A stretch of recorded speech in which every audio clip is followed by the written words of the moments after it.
J'ai jamais vraiment été du genre à garder des souvenirs. J'ai pas tendance à prendre beaucoup de photos ou de vidéos, déjà parce que j'y pense pas forcément sur le moment, et aussi parce que je faisais partie de ces gens qui disent que profiter du moment présent, c'est mieux. Je dis que j'en faisais partie parce que depuis peu, je me suis mis à prendre beaucoup plus de photos et de vidéos, à documenter ma vie en quelque sorte.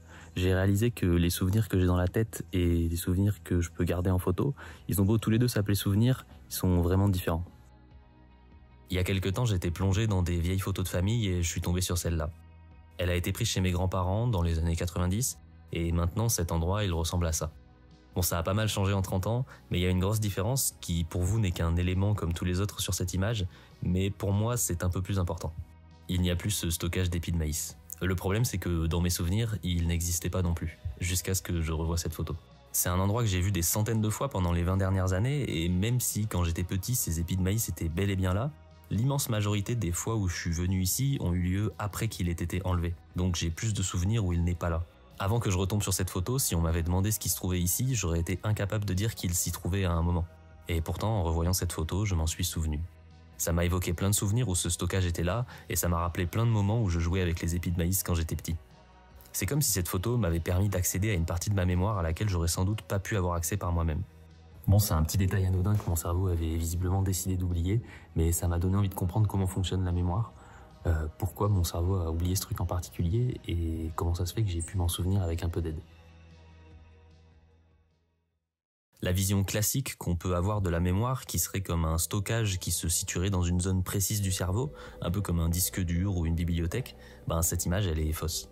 En fait, la mémoire c'est plutôt la capacité du cerveau à reconnaître un état d'activité neuronale précis.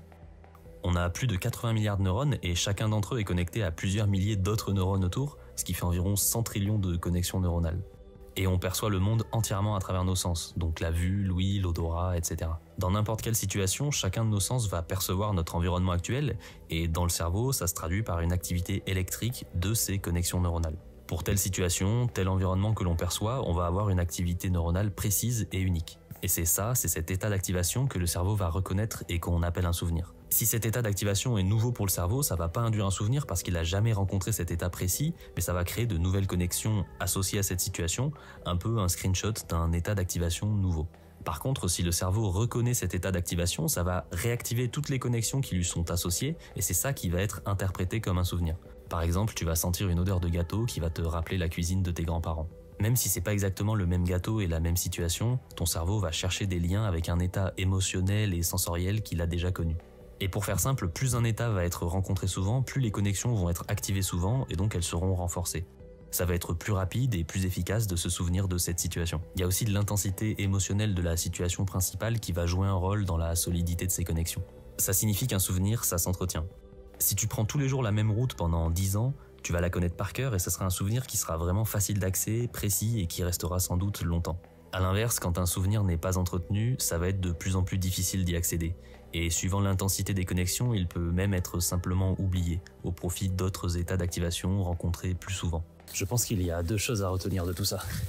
Les souvenirs, c'est pas vraiment des informations stockées dans notre tête. C'est plutôt une interprétation d'une situation sensorielle liée à un environnement qu'on a déjà rencontré. Et les souvenirs sont faillibles.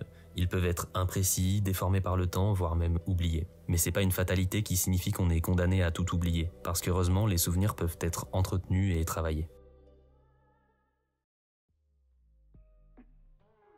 Quand il s'agit d'un lieu ou d'un objet inanimé, on peut espérer en garder une image assez fidèle de la réalité, surtout si on l'entretient à travers des photos par exemple. Mais comment ça se passe quand il s'agit de situations plus spécifiques et complexes, qui font intervenir tous nos sens et toutes nos émotions, pas seulement notre vue? Quand il s'agit par exemple de proches qui disparaissent. À quel point le souvenir que l'on garde d'eux est-il déformé par le temps? Si on garde des souvenirs, des photos par exemple, on se souviendra très bien du visage d'une personne, mais peu à peu ses mimiques, ses expressions sembleront de plus en plus lointaines, et il deviendra difficile de s'en souvenir avec précision. Son odeur, il n'existe aucun moyen de la capturer pour rappeler régulièrement à notre cerveau ce qu'elle était. Sa voix, on pourra l'écouter, peut-être sur un répondeur de téléphone, jusqu'à ce que la ligne soit fermée. Mais après des années sans l'avoir entendu, le souvenir qui nous en restera, écrasé par le poids des années, sera-t-il vrai ou une simple interprétation du cerveau? Parfois, dans les rêves, ces souvenirs apparaissent avec bien plus d'intensité que lorsqu'on est éveillé. C'est comme si tous ces détails qui nous sont imperceptibles en photo reprenaient soudain vie, avec une réalité frappante, comme un effort du cerveau pour garder une image aussi proche que possible de ce qui a réellement été. Alors pour toutes ces raisons, mes souvenirs, j'ai décidé de ne pas simplement les laisser vivre et mourir dans mon cerveau au gré de ses envies, mais de leur donner une réalité qui pourra être perçue sans le filtre du temps. J'essaye de faire ça en créant le plus de souvenirs que je peux. Des lieux, des moments, des gens, de mes pensées même. Tout ça à travers des photos, des vidéos, l'écriture, comme un effort cette fois conscient d'entretenir toutes ces connexions. Ironiquement, la plus grande menace à nos souvenirs, qui sont censés nous connecter avec le passé, c'est peut-être juste le temps lui-même.